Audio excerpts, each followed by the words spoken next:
ईश्वर क्या है, ईश्वर की प्राप्ति के उपाय क्या क्या हैं, ईश्वर को हमें क्यों मानना चाहिए, इन सब के विषय में पूज्य श्री उड़िया बाबा जी के उपदेश सुनेंगे।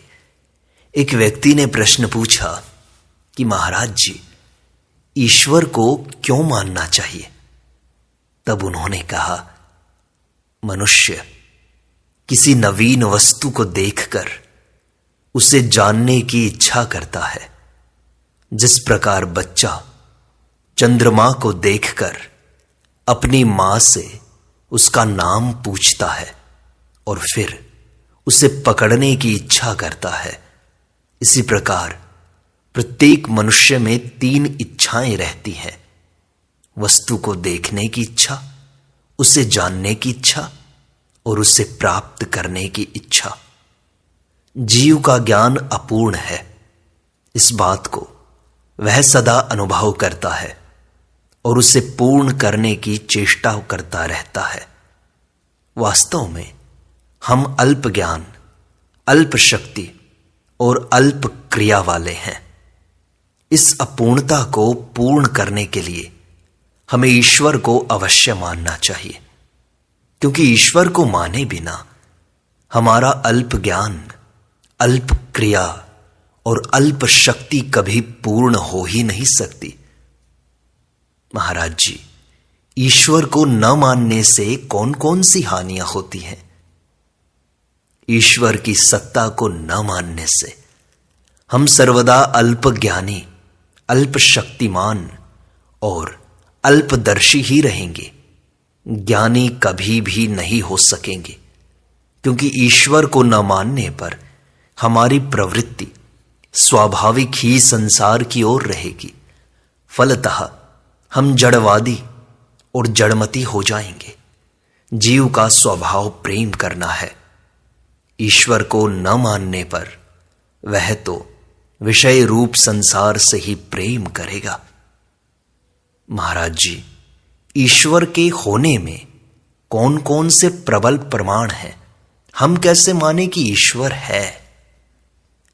अपने स्वाभाविक अल्प ज्ञान, अल्प क्रिया और अल्प शक्ति का अनुभव होते रहने से स्वयं सिद्ध हो जाता है कि कोई एक ऐसा महान जरूर है जो पूर्ण ज्ञान, पूर्ण क्रिया और पूर्ण शक्ति का भंडार है। हमारी अपनी अपूर्णता ही किसी की पूर्णता एवं महत्ता को सिद्ध करती है।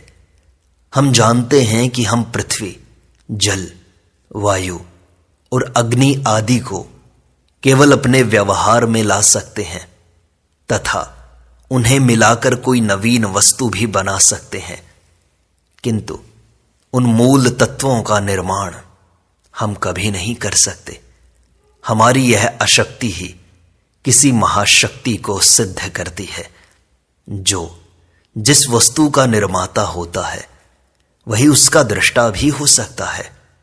हम इन पंचभूतों के और इस अखिल ब्रह्मांड के न सृष्टा हैं, न दृष्टा हैं और न ज्ञाता ही हैं।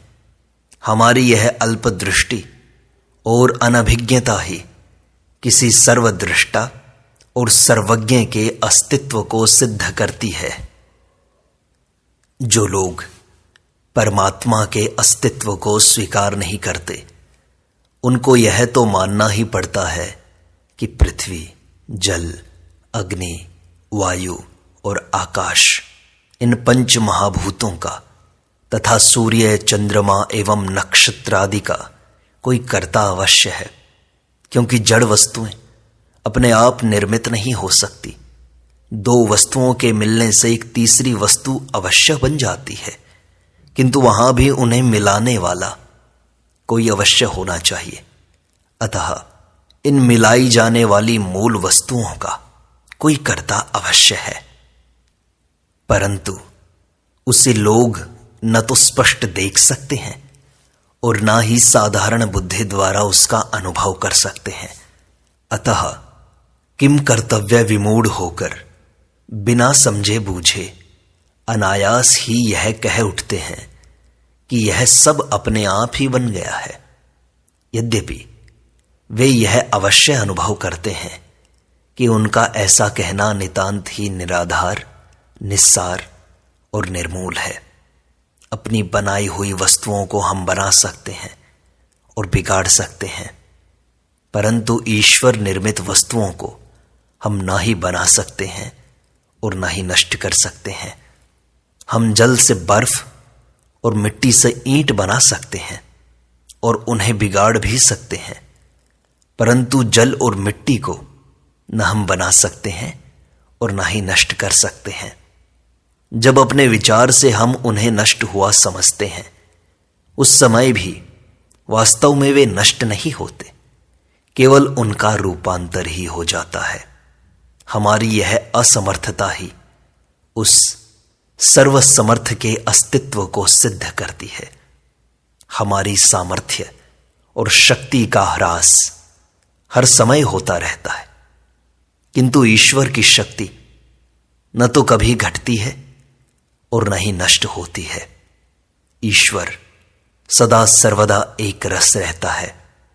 हमारी असमर्थता और लघुता इसी से प्रकट होती है कि निरंतर अनेकानेक साधन करने पर ही हमें सिद्धियां प्राप्त हो सकती हैं, और वे भी बहुत सीमित हैं। संपूर्ण सिद्धियों की प्राप्ति तो हम कर ही नहीं सकते। हम सृष्टि कभी नहीं रच सकते, सर्वव्यापक कभी नहीं हो सकते और पूर्ण विधि को कभी नहीं जान सकते। हम कितने ही कुशल क्यों न हो जाएं, दूसरा व्यक्ति हमारे कार्यों में दोष निकाल सकता है, किंतु ईश्वर के कार्यों में कोई दोष नहीं निकाल सकता। ऐसे तो हम प्रतिदिन ही जागृत अवस्था में उत्पत्ति और सुषुप्ति अवस्था में प्रलय किया करते हैं, परंतु समष्टि के उत्पत्ति प्रलय हम नहीं कर सकते। हम आम के बीज वृक्ष को लगाते हैं और उसे नष्ट भी कर सकते हैं, परंतु आम का बीज नाश हम नहीं कर सकते। मतलब यह है कि निज निर्मित वस्तुओं को हम बना बिगाड़ सकते हैं, ईश्वर निर्मित वस्तुओं को नहीं। यह अनुमान सर्वदा निर्मूल है कि प्रकृति स्वयं ही सृजन का कार्य संपादित कर लेती है, क्योंकि प्रकृति क्रियाहीन और जड़ है। वह स्वयं कोई कार्य नहीं कर सकती।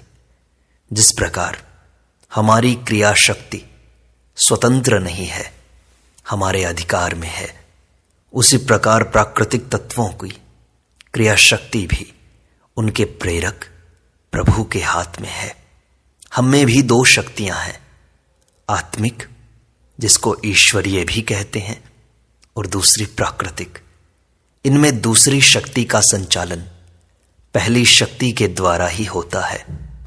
अतः प्रकृति की जड़ता और परतंत्रता ही उसके प्रेरक प्रभु और चेतन साक्षी ईश्वर की सिद्धि में सबसे प्रबल प्रमाण है। महाराज जी, अपने जीवन की ऐसी घटनाएं बताइए जिनसे ईश्वर की सत्ता और दया में आपका विश्वास बहुत बड़ा हो। अरे, ऐसी तो अनेक घटनाएं हैं, उनमें से कुछ सुना देता हूं। पहली घटना, हमारे घर में देवी की उपासना अधिक थी। मैंने भी देवी का अनुष्ठान किया था। वह इसलिए कि संसार बहुत दुखी है, किसी प्रकार उसका दुख दूर किया जा सके तो अच्छा है। मेरे मन में यह कामना हुई कि मुझे यदि द्रौपदी की हांडी का सा एक पात्र मिल जाए तो अनायास ही लोगों का कुछ उपकार हो जाए। इस अनुष्ठान की पूर्ति के लिए मैं काम रूप जाकर कामाक्षा देवी की उपासना करने लगा। कुछ दिनों पश्चात काम रूप के निकटवर्ती एक महंत ब्रह्मचारी की सेवा करने का अवसर प्राप्त हुआ। दैव योग से ब्रह्मचारी जी का शिष्य बाहर गया हुआ था, अतः उनकी मृत्यु हो जाने पर लोगों ने मुझे उस स्थान का महंत बना दिया। महंत होने की अवस्था में भी मेरा अनुष्ठान बराबर चलता रहा। उस समय वहां बहुत से लोग आने लगे और नित्य प्रति 300-400 रुपए भेंट में दे जाते थे। मैं उन रुपयों को स्पर्श भी नहीं करता था। दूसरे ही लोग उन्हें साधुओं के भंडारे आदि में खर्च करते रहते थे। उन दिनों कुछ ऐसा चमत्कार हो गया कि मैं जिस व्यक्ति के लिए जो बात कहता वही सत्य निकलती। मैं किसी का कोई गुप्त दोष बताता तो वह स्वयं स्वीकार कर लेता कि हां, मुझ में यह दोष है। यह दशा 18 दिन तक रही। फिर मैंने सोचा, इस तरह रहना ठीक नहीं। यदि लाख रुपए भी मिल गए तो अधिक से अधिक एक गांव का ही कष्ट दूर हो सकेगा। फिर यह बात भी ध्यान में आई कि द्रौपदी की तरह एक पात्र भी मिल गया तो क्या होगा, संसार तो ऐसा ही रहेगा। अतः मैं एक दिन चुपचाप वहां से चल दिया। वहां से 8 कोस चलकर ही मैंने दम लिया। इस प्रकार आरंभिक जीवन में मुझे दुर्गा की उपासना से अनेकों चमत्कार हुए। फिर मुझे श्री कृष्ण प्रेम भी होने लगा और कुछ काल पश्चात मैंने संन्यास ले लिया। एक रात की बात है, सूर्य अस्त हो गया था। चंद्रमा की चांदनी छिटक रही थी।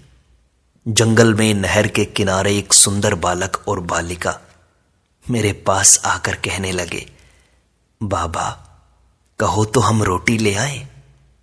मैंने कहा, इतनी रात में तुम कहां से रोटी लाओगे? उन्होंने कहा, हमारा गांव पास ही है। वे घूम घाम कर थोड़ी ही देर में रोटी ले आए। मैंने रोटी खाई और वहीं सो गया। प्रातःकाल सवेरे मेरे उठने के पूर्व ही वे फिर आ गए और बोले, बाबा मट्ठा पियोगे? मैंने कहा, तुम इतने सवेरे फिर कहां से आ गए और इस समय मट्ठा कहां से लाओगे? उन्होंने कहा, हमारा गांव निकट ही तो है। वे इधर उधर घूमकर तत्काल ही मट्ठा ले आए और मैंने उससे भी पी लिया। उनके चले जाने पर मैंने उनकी खोज की तो मालूम हुआ कि वहां दूर दूर तक कहीं गांव का नामो निशान भी नहीं है, जंगल ही जंगल है। दूसरी घटना, मेरे एक मित्र ब्रह्मचारी जो भगवान श्री कृष्ण के उपासक थे, वे किष्किंधा में किसी महात्मा सिद्ध पुरुष को जानते थे और उनसे शिक्षा लेने के लिए जा रहे थे। मार्ग में उन्हें बड़ी प्यास लगी। उनका कंठ सूखा जाता था। लोटा डोर उनके पास थे, किंतु वे कुएं पर गए तो मालूम हुआ वह बहुत गहरा है। उनकी डोरी उसमें छोटी पड़ गई थी। वे निराश होकर वहीं बैठ गए। अत्यधिक प्यास के कारण उनके प्राण अत्यंत छटपटाने लगे। ऐसा मालूम होता था मानो 10-5 मिनट में प्राण निकल जाएंगे। उस समय वे हा कृष्ण पुकारने लगे। इतने में ही एक बालक एकाएक उनके पास आया और बोला, मुझे अपना लोटा डोर दो, मैं जल ले आता हूं। बस ब्रह्मचारी जी का लोटा डोर लेकर वह बालक उसी कुएं से जल खींच लाया और उन्हें पिला दिया। फिर उस बालक ने कहा, तुम जिस साधु के पास जा रहे हो वह महापाखंडी है। तब ब्रह्मचारी जी ने पूछा, तुम तो छोटे से बालक हो, तुम्हें उस साधु के पाखंड का क्या पता, और तुम रहते कहां हो? उसने उत्तर दिया, मैं यहां जंगल में गौ चराया करता हूं और उस साधु को खूब जानता हूं। उसके बाद जब ब्रह्मचारी जी सावधान हुए तो उन्होंने उस बालक को वहां नहीं देखा और जब कुएं पर जाकर लौटे तो उनका जल भी पहले के समान ही बहुत गहरा निकला। तीसरी घटना, अतरौली तहसील में एक गृहस्थ कायस्थ रहते थे। उनके घर में स्त्री, पुरुष और एक लड़की, 3 प्राणी थे। पुरुष पटवारी का काम करता था। किसी मामले में उसे 7 साल की सजा हो गई। घर में केवल उसकी स्त्री और कन्या ही रह गई। लड़की विवाह के योग्य हुई, किंतु घर में कुछ था नहीं। अतः उसके मामा ने विवाह का सारा भार अपने ऊपर ले लिया। विवाह पक्का हो गया, किंतु जब विवाह के 3-4 दिन रह गए तब किसी कारण से मामा ने साफ इनकार कर दिया। बारात आने वाली है, विवाह का दिन है, किंतु घर पर कुछ भी तैयारी नहीं है। बेचारी स्त्री अत्यंत दुखी होकर घर की एक कोठरी में जा पड़ी। पड़ोसी कायस्थों ने सोचा कि यदि बारात बिना सत्कार पाए वापस लौट गई तो हम सबकी बड़ी बदनामी होगी। यह विचार करके उन लोगों ने आपस में कुछ प्रबंध करके भट्ठी खुदवाना शुरू किया। सब लोग बैठे थे, भट्ठी खुद रही थी। इतने में भट्ठी की खुदाई में एक घड़ा निकला। लोगों का ध्यान दूसरी ओर था, अतः खोदने वाले दोनों आदमियों ने मिलकर उसे उड़ाना चाहा। उनमें से एक आदमी उसे कपड़े में लपेटकर किसी बहाने से बाहर ले जाने लगा। भट्ठी खुदने की जल्दी थी, अतः लोगों ने कहा, भाई काम छोड़कर कहां जाते हो? कुछ बहाना बताकर आगे बढ़ा। लोगों को ऐसे समय उसका जाना बड़ा बुरा लगा, अतः एक ने उठकर उसे रोका तो देखा उसके पास कपड़े में लिपटा हुआ एक घड़ा है। उसे निकलवाकर सबने देखा तो उसमें 500-700 रुपए निकले। देखते ही सब लोग बोल उठे, भाई यह तो इस लड़की के भाग्य से निकला है, तुम इसे कहां लिए जाते हो? बस सबने जाकर लड़की की मां को सूचना दी और उस रुपए से ही लड़की का विवाह संपन्न हुआ। इस प्रकार भगवान ने उसकी करुणा पुकार सुनी। अलीगढ़ में एक कायस्थ घराने में 2 लड़के थे। उनमें से एक को संग्रहणी हो गई। अनेकों वैद्य डॉक्टरों से इलाज कराया गया। उसमें घर का सारा जेवर समाप्त हो गया, परंतु लाभ कुछ हुआ नहीं। दैव योग से वहां कोई महात्मा आए। उन्होंने उसकी दशा देखकर कहा, तुम लोगों को तो अब इसके जीवन की कोई आशा है नहीं, अतः अब मैं एक उपाय बताता हूं, उसे करके और देख लो। मैं एक महामंत्र बताता हूं, तुम श्री रामचंद्र जी का इष्ट रखकर उसका अखंड जप करो, उससे अवश्य लाभ हो सकता है। महात्मा की आज्ञानुसार उसी समय जप आरंभ हो गया और फिर 1 मास में जप पूरा होते होते बिना किसी औषधि के उस लड़के का रोग सर्वथा शांत हो गया। फिर तो उसकी ऐसी स्थिति हो गई कि उसे हर समय श्री राम, सीता और लक्ष्मण अपने साथ ही जान पड़ते थे। चलते फिरते, नहाते धोते सब जगह यही हाल था। एक दिन शौच जाते समय उसने देखा कि वही मूर्ति सामने खड़ी है। वही बोला, महाराज जी इस समय तो मत आया करो। बस उसी दिन से फिर वे दर्शन नहीं हुए। अगली घटना, खैर तहसील में यमुना किनारे किसी गांव में रहने वाला एक जाट मेरे पास आया करता था। वह प्रत्येक पूर्णिमा को वृंदावन जाकर श्री बाके बिहारी जी के दर्शन किया करता था।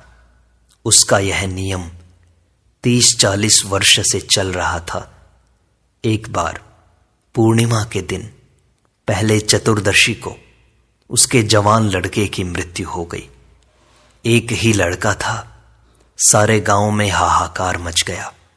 वह लड़के की लाश लेकर अनेकों ग्रामवासियों के साथ यमुना किनारे गया और वहां उसका दाह संस्कार किया।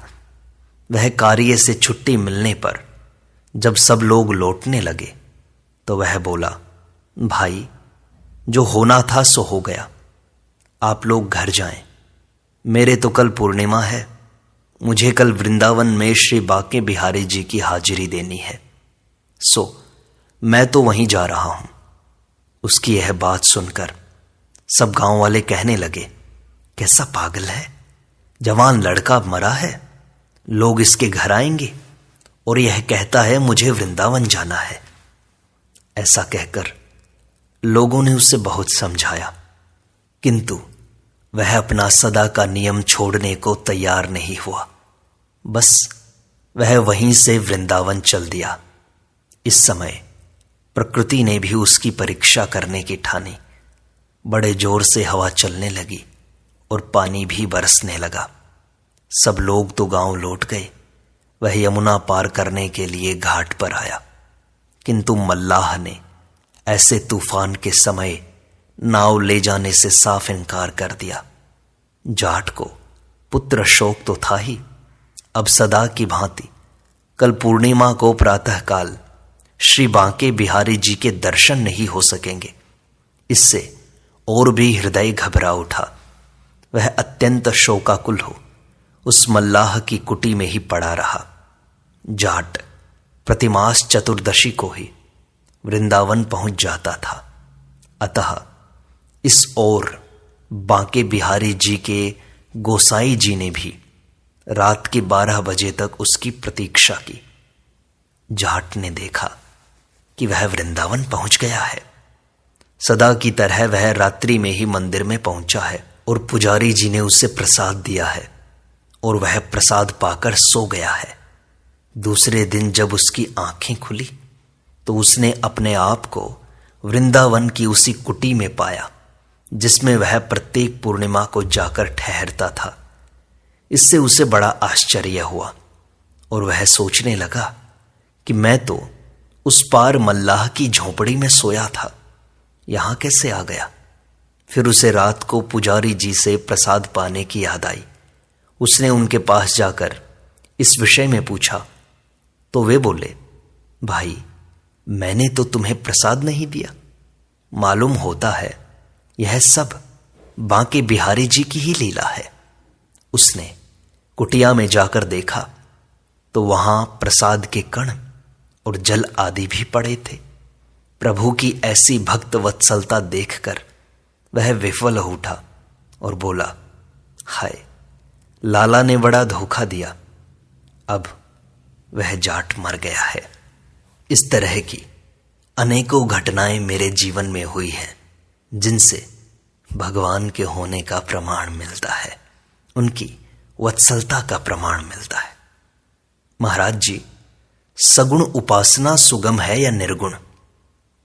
दोनों ही प्रकार की उपासनाएं कठिन है। महाराज जी, गीता में तो निर्गुण उपासना को कठिन कहा है। वह देहाभिमानियों के लिए कठिन है। महाराज जी, सृष्टि की उत्पत्ति साकार से हुई या निराकार से? किसी भी वस्तु की उत्पत्ति जिससे होती है वह उससे भिन्न हुआ करती है। सृष्टि साकार है, इसलिए इसकी उत्पत्ति निराकार से हुई है। तो निराकार से साकार की उत्पत्ति कैसे हो सकती है? जैसे अंतःकरण निराकार है और उसी से स्वप्न में साकार पदार्थ उत्पन्न हो जाते हैं, उसी प्रकार निराकार भगवान से साकार जगत की उत्पत्ति होती है। महाराज जी, भगवान निराकार से साकार क्यों होते हैं? भक्तों पर कृपा करने के लिए। भक्त जिस रूप से उनके दर्शन करने की इच्छा करते हैं उसी से साकार मूर्ति होकर भगवान उन्हें दर्शन देते हैं। महाराज जी, श्री राम या श्री कृष्ण इत्यादि में भगवत भाव किया जाता है या वे स्वयं भगवान हैं? वे भगवान ही हैं। इनमें शास्त्र, युक्ति और अनुभव सभी प्रमाण हैं। जो वस्तु प्रत्यक्ष होती है वह भाव नहीं हो सकती। तो महाराज जी, यदि भगवान अर्चा विग्रह आदि रूपों में प्रत्यक्ष हैं तो उनकी प्राप्ति के लिए साधन क्यों किया जाता है? भजन साधन तो अनुराग के लिए किया जाता है। भगवान तो प्रत्यक्ष ही हैं, किंतु उनमें अनुराग होना सहज नहीं है, इसलिए उसी के लिए प्रयत्न किया जाता है। संसार बंधन से छुड़ाने वाली वस्तु अनुराग ही है। संसार का कारण अहमता और ममता है। इनका नाश भगवद अनुराग से ही हो सकता है। देखो, यह देखा जाता है कि कोई कोई लोग हमसे प्रसाद पाते हैं तो उसे स्वयं न खाकर अपने बच्चों के लिए ले जाते हैं। यद्यपि उन्हें स्वयं प्रसाद खाना अप्रिय नहीं है, तो भी बालक में विशेष अनुराग होने के कारण वे स्वयं न खाकर उसके लिए ले जाते हैं। इसी प्रकार जो भगवद अनुरागी है वह अपनी सारी ममता भगवान को समर्पित कर देता है। ममता का समर्पण ही सर्वस्व समर्पण है और यही मुक्ति है। महाराज जी, ईश्वर प्रत्यक्ष कैसे हो?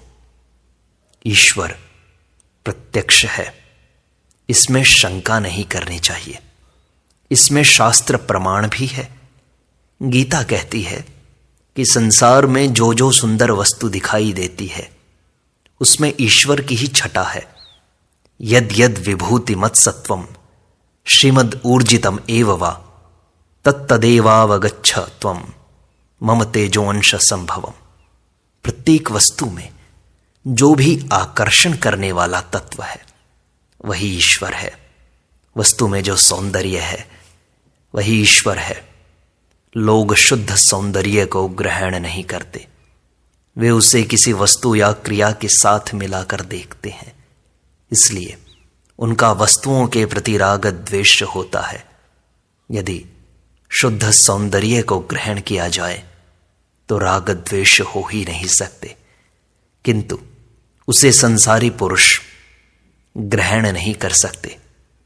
वह तो सच्चे प्रेमियों की ही पकड़ में आता है।